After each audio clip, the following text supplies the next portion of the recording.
Sudah lebih dari 2 tahun toko sembako milik Pak Ramli berdiri di tepi jalan utama Desa Karangjati. Letaknya sangat strategis, dekat dengan pasar dan diapit oleh 2 jalan besar yang selalu dilalui kendaraan. Tak heran jika tokonya selalu ramai. Bahkan kadang tak sempat ditutup sampai lewat pukul 9 malam. Semua orang menyukai belanja di toko itu lengkap, harga bersaing, dan pelayanan cepat. Tapi tidak ada yang benar-benar tahu bahwa semua itu dimulai dari sesuatu yang tidak biasa. Awalnya, toko itu hanya sebuah kios kecil yang dibuka Pak Ramli setelah pensiun dini dari pekerjaan kantoran di kota. Ia memutuskan pulang kampung dan membuka usaha kecil-kecilan. Istrinya, Bu Nanai, juga ikut membantu, meski lebih banyak mengurus dapur dan rumah. Dalam beberapa bulan, entah bagaimana, dagangan mereka laris manis. Toko yang awalnya hanya mengandalkan rak sederhana kini sudah memiliki etalase kaca, kulkas minuman, bahkan CCTV. Tetapi, di balik keberhasilan itu, sesuatu mulai berubah. Pak Ramli pertama kali menyadari kejanggalan itu pada suatu malam di bulan Syawal. Saat itu, ia menutup toko lebih awal karena ada acara keluarga. Setelah mengunci pintu rolling dan memastikan semua lampu padam, ia pulang ke rumah yang letaknya hanya beberapa meter di belakang toko. Namun, menjelang tengah malam, terdengar suara seperti rak yang roboh dari dalam toko. Mengira tikus masuk, ia keluar rumah dan mengecek. Anehnya, rolling door toko dalam keadaan terbuka setengah. Pak Ramli mengernyit. Ia yakin benar bahwa kunci sudah diputar 2 kali dan pintu ditutup rapat. Tapi malam itu, ia mencoba menenangkan diri. Mungkin tadi lupa, mungkin karena buru-buru, pikirnya. Ia menutup kembali pintu toko dan menguncinya dengan lebih hati-hati.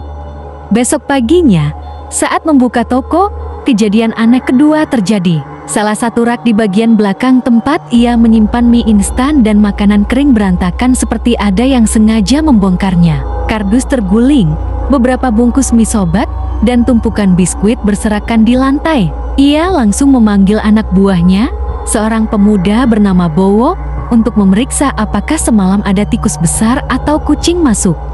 Tapi tidak ada tanda-tanda binatang. Lantai bersih, tidak ada jejak kotoran, tidak ada suara mencicit, dan tidak ada lubang tempat tikus bisa masuk. CCTV pun tidak menunjukkan apa-apa. Tepat tengah malam, kamera tiba-tiba merekam layar hitam selama 2 menit, lalu kembali normal. Tidak ada rekaman aktivitas, tidak ada suara, hanya kegelapan. Pak Ramli mulai merasa ada yang tidak beres. Namun ia memilih diam. Toh penjualan hari itu tetap lancar, bahkan lebih ramai dari biasanya. Seolah-olah apapun yang terjadi semalam tidak punya pengaruh terhadap keberuntungan tokonya. Hari-hari berikutnya, keanehan mulai sering terjadi. Suara barang jatuh di tengah malam, rak yang bergeser sendiri, bahkan bau busuk yang muncul sesaat lalu menghilang tiba-tiba. Satu malam, Bu Nanai terbangun karena mendengar suara orang menggerutu di halaman belakang, seperti suara laki-laki tua yang berbicara pelan-pelan. Tapi saat Pak Ramli mengecek, tidak ada siapa-siapa di luar.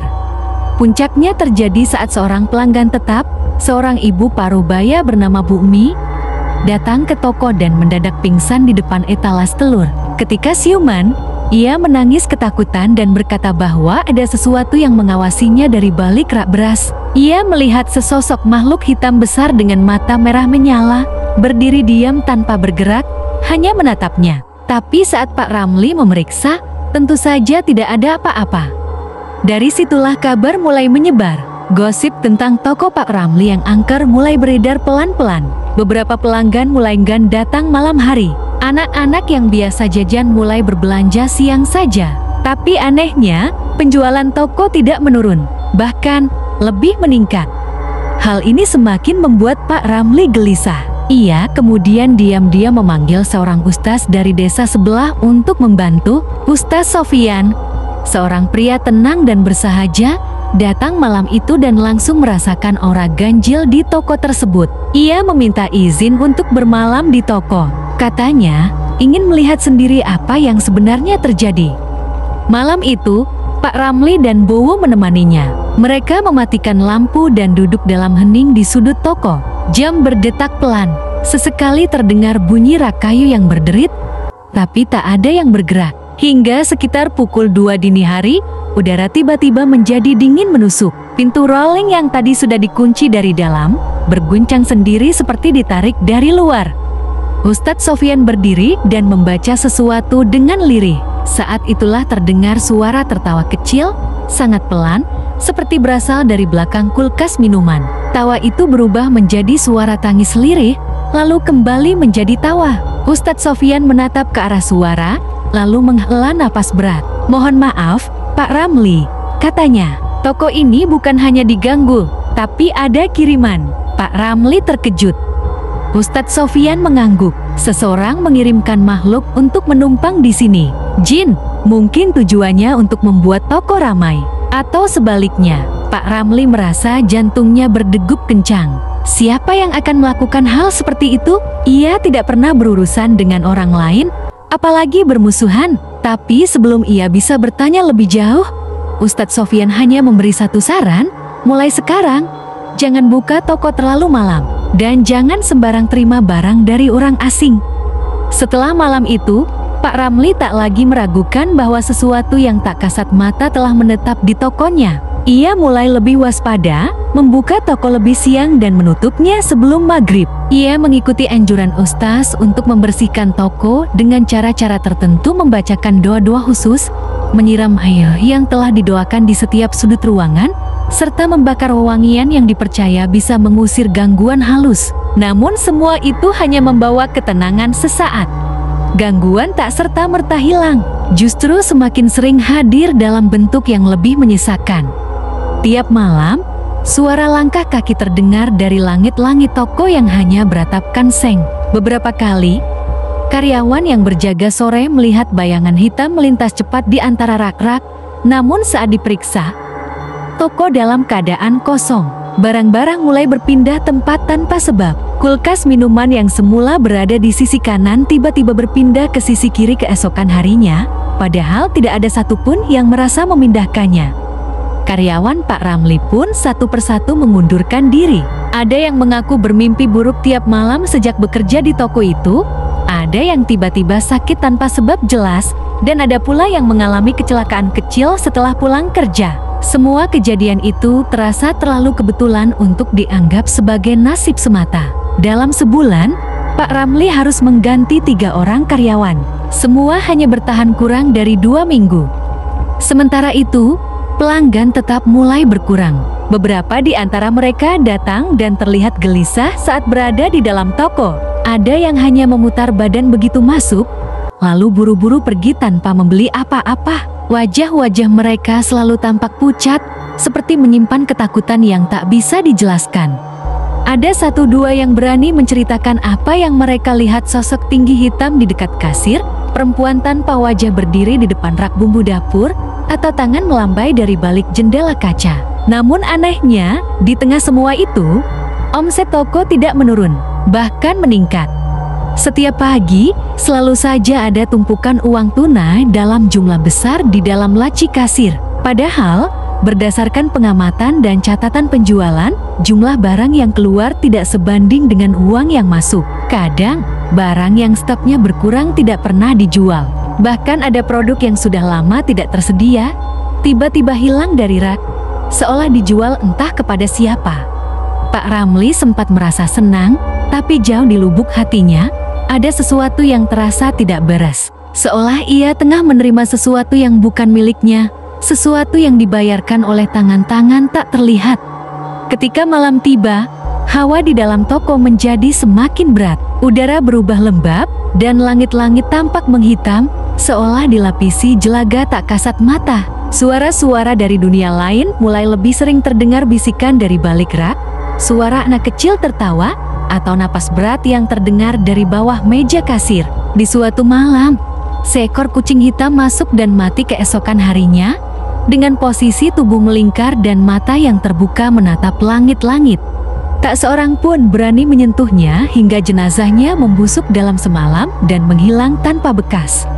Pak Ramli mulai kehilangan ketenangan. Ia jarang tidur, sering termenung di teras rumah, dan kerap kali berbicara sendiri meski tanpa suara. Bu Nanai yang awalnya mendukung sepenuh hati, mulai merasa ada yang berubah dari diri suaminya. Kadang ia terbangun tengah malam dan mendapati Pak Ramli duduk di ruang tamu dalam gelap, menatap dinding kosong tanpa ekspresi. Wajahnya kuyu, matanya seperti tenggelam dalam bayangan yang tak bisa dijelaskan. Suatu hari, datang seorang pria asing membawa paket kecil berbungkus kain putih ke toko. Ia tak banyak bicara, hanya menyelipkan paket itu ke bawah rak beras lalu pergi tanpa membeli apapun. Kamera pengawas mencatat keberadaannya. Namun wajah pria itu tampak kabur, seperti tidak bisa dikenali. Sejak hari itu, gangguan mencapai puncaknya. Seluruh bagian toko mulai terpengaruh. Lampu sering padam meski listrik stabil. Barang-barang berjatuhan hampir setiap malam. Ada suara langkah berat di atas genteng yang terdengar seperti kaki manusia raksasa, menghentak-hentak dan berlari sepanjang malam. Satu waktu, bau amis darah menyengat dari dalam gudang hingga membuat satu karyawan pingsan. Ketika dicek, tidak ada darah, tidak ada binatang mati, hanya hawa panas yang keluar dari balik pintu. Pak Ramli tak lagi mampu berpikir jernih. Ia mulai curiga pada semua orang. Setiap pelanggan baru dianggap sebagai pembawa sial. Ia menolak menerima barang dari pemasok yang belum dikenal dan mulai melarang siapapun memasuki gudang belakang. Bahkan Bowo, satu-satunya karyawan yang bertahan, mengaku sering melihat Pak Ramli berbicara sendiri dengan sesuatu yang tak terlihat sambil memegang bungkusan kain putih yang ditemukan di bawah rak. Bowo, yang awalnya tidak percaya pada hal-hal semacam itu, akhirnya memutuskan pergi juga. Ia meninggalkan pekerjaannya tanpa pamit, hanya menyisakan surat singkat yang menyatakan bahwa toko itu bukan lagi tempat manusia. Sejak saat itu, Pak Ramli mengurus semuanya sendiri. Ia membuka dan menutup toko, mengisi rak, menghitung stok, dan menjaga kasir. Tak ada lagi orang lain yang berani mendekat. Bu Nanai mulai sering sakit, tubuhnya melemah, wajahnya pucat, dan setiap malam ia bermimpi buruk yang sama tentang toko itu terbakar dengan suara-suara tertawa mengelilinginya, dan bayangan hitam besar menatapnya dari balik api. Ia memohon agar Pak Ramli menutup toko, menjualnya, atau setidaknya meminta bantuan lagi. Tapi Pak Ramli menolak. Ia merasa toko itu bagian dari dirinya, lebih dari sekadar usaha. Seolah jika toko itu lenyap, maka dirinya pun akan ikut lenyap. Toko itu bukan sekadar tempat jual beli. Toko itu telah menjadi rumah bagi sesuatu yang jauh lebih tua dan lebih gelap dari yang bisa dibayangkan. Dan Pak Ramli telah menjadi bagian dari kegelapan itu. Minggu-minggu berikutnya, toko itu nyaris tidak lagi tampak seperti tempat usaha biasa. Dari luar, ia masih terlihat rapi, papan nama masih menyala, dan pintu tetap dibuka setiap pagi. Namun orang-orang mulai melewati toko itu tanpa melirik, seperti ada naluri purba yang menyuruh mereka menjauh. Bahkan kendaraan yang melintas perlahan, seolah takut mengganggu sesuatu yang tak kasat mata di dalamnya. Setiap malam, suara-suara dari dalam toko terdengar hingga ke jalan. Tangisan samar, dentingan kaleng yang jatuh tanpa sebab, hingga suara langkah kaki yang bergema tak berkesudahan. Beberapa warga yang tinggal di sekitar bahkan mulai pindah karena anak-anak mereka mengalami gangguan tidur dan histeria tanpa sebab setiap kali melintas di depan toko. Satu persatu kehidupan di sekitar toko itu menjauh, seolah toko itu perlahan-lahan menciptakan wilayah kekuasaannya sendiri, sebuah zona abu-abu di mana batas antara dunia nyata dan dunia gaib menjadi tipis dan berbahaya. Pak Ramli tetap bertahan. Tubuhnya semakin kurus, matanya semakin dalam, dan kulitnya tampak seperti kehilangan warna. Ia sudah jarang keluar rumah, hanya berpindah antara rumah dan toko, seperti dua kutub yang tak pernah benar-benar terpisah. Ia tidur di toko, makan di toko, dan berbicara sendiri dalam gumaman rendah yang semakin hari semakin tak bisa dimengerti. Ia tak lagi menyentuh uang hasil penjualan. Laci kasir penuh, bahkan mengalir hingga ke lantai. Namun tak satu pun lembar uang itu disentuhnya. Ia hanya menatapnya setiap malam, seperti menunggu sesuatu yang akan keluar dari tumpukan kertas itu. Kadang, di tengah malam, uang-uang itu terangkat sendiri dan berputar di udara selama beberapa detik sebelum jatuh kembali ke tempatnya. Tidak ada angin, tidak ada gerakan lain, hanya kehadiran yang tidak terlihat.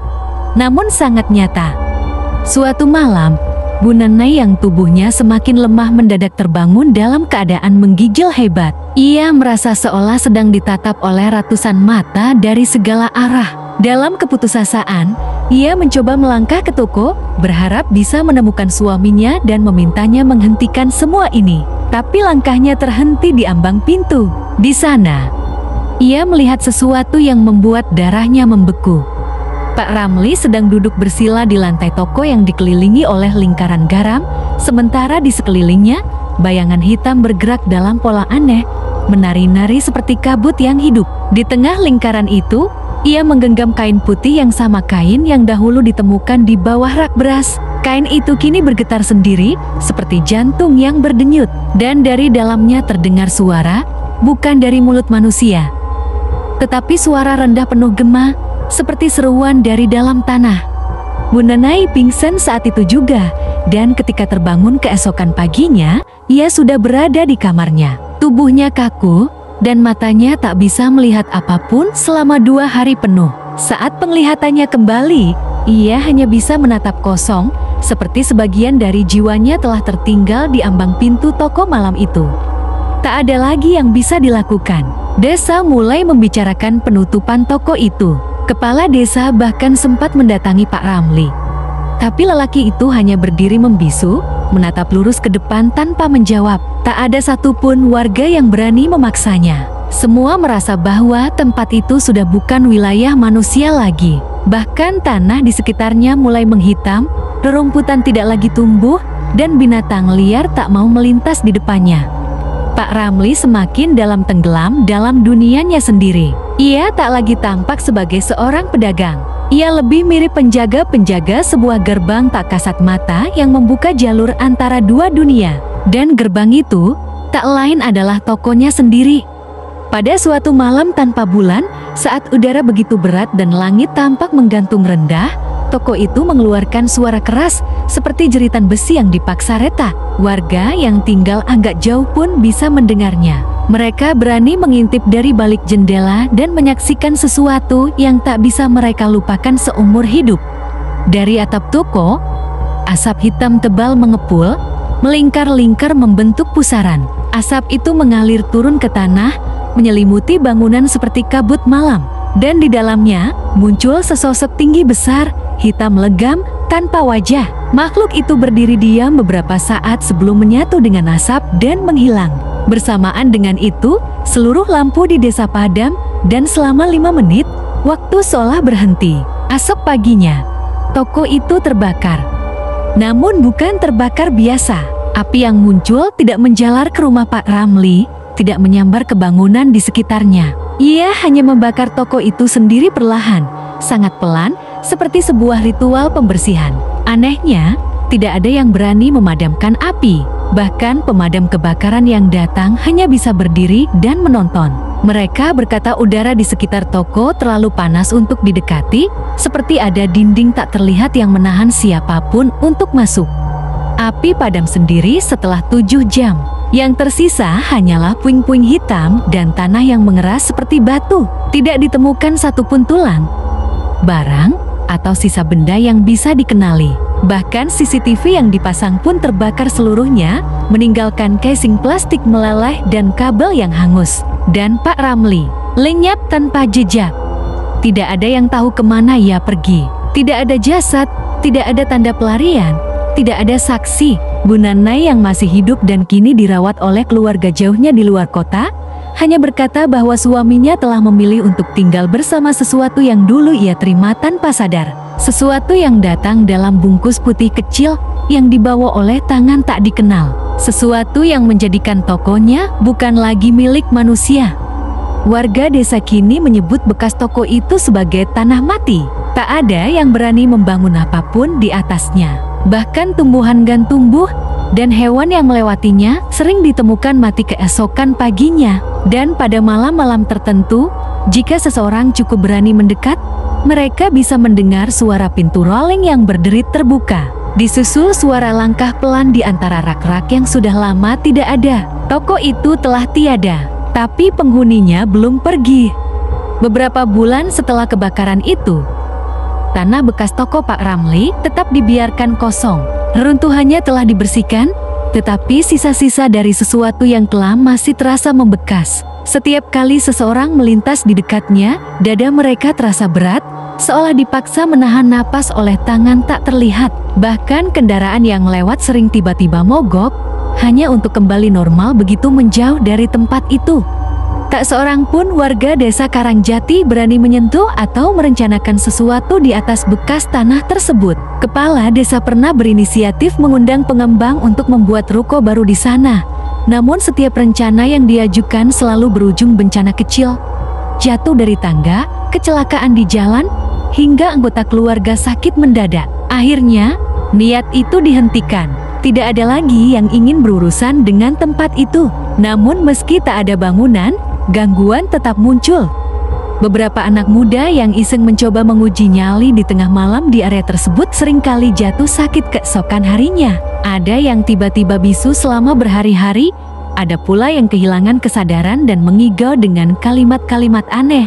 Salah satu dari mereka bahkan terus menggambar denah toko Pak Ramli di kertas-kertas yang ia temukan, dengan detail yang tak mungkin ia ingat. Rak-rak, posisi kulkas, bahkan rak beras tempat bungkusan putih pernah diselipkan, semuanya digambar dengan presisi mengerikan. Seorang paranormal dari kota pernah datang, tertarik oleh cerita-cerita yang berkembang. Ia membawa timnya dan menginap di rumah salah satu warga yang berada tak jauh dari lokasi. Malam pertama, mereka mencoba memasang alat perekam suara dan video. Namun tidak satu pun alat berfungsi. Semua baterai mengering meskipun sudah diganti berkali-kali. Ketika mereka memutuskan merekam dengan kamera manual, hasilnya hanyalah gambar hitam pekat dengan titik merah samar di tengah bingkai, seperti sepasang mata yang menyala dari kegelapan.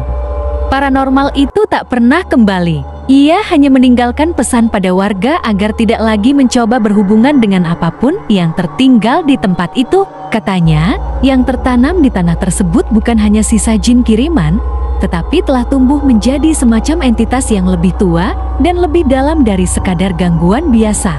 Ia menyebutnya sebagai penjaga gerbang makhluk yang bersemayam di antara dua dunia yang sudah terlanjur diberi tempat oleh tangan manusia. Sementara itu, kehidupan Bu Nenai berangsur menjauh dari keramaian. Ia dibawa ke kota oleh keponakannya dan tinggal di sebuah rumah kecil di pinggiran. Tubuhnya masih lemah, pikirannya sering melayang, dan ia jarang berbicara.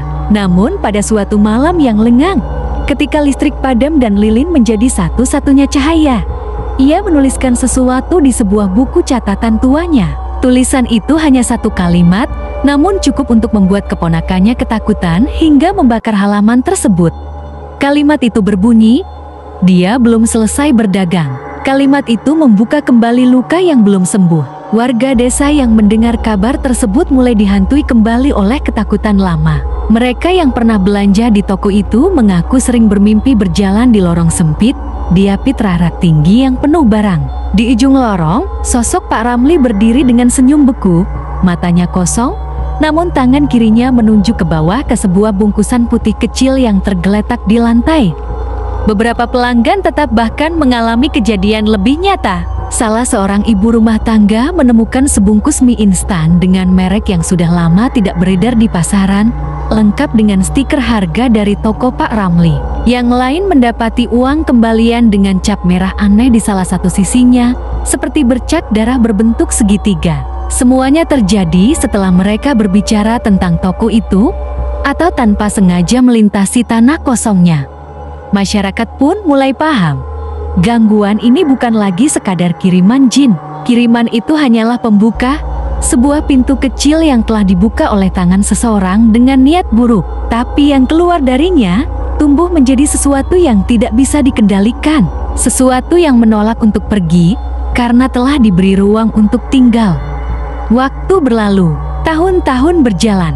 Namun tanah kosong itu tetap menjadi lubang sunyi di tengah desa yang hidup. Ia tidak berubah, tidak tumbuh, dan tidak pernah bisa dijamah. Generasi baru mulai melupakannya, namun mereka yang pernah melihat dan merasakan tahu bahwa tempat itu hanya tidur sejenak. Dan di malam-malam tertentu, ketika bulan menghilang dan angin berhenti bergerak, Suara rolling door masih bisa terdengar berderit dari kejauhan, seperti pintu yang perlahan terbuka untuk pelanggan yang baru datang. Tanpa tubuh, tanpa suara, tapi dengan tatapan yang tak bisa dilupakan.